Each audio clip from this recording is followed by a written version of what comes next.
தெளிக்கும் தென்றலாய் நின்னருகில் வந்து நான்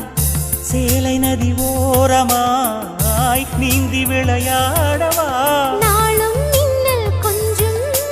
தாழம் பூவை சொல்லி ஆசை கேணிக்குள்ளே ஆடும் மீன்கள் துள்ளி கட்டிலும் கால்வலி கொள்ளாதோ கைகளை கீறியதோ செம்பூவே உன் மேகம் நான் வந்தால் ஒரு வழி உண்டோ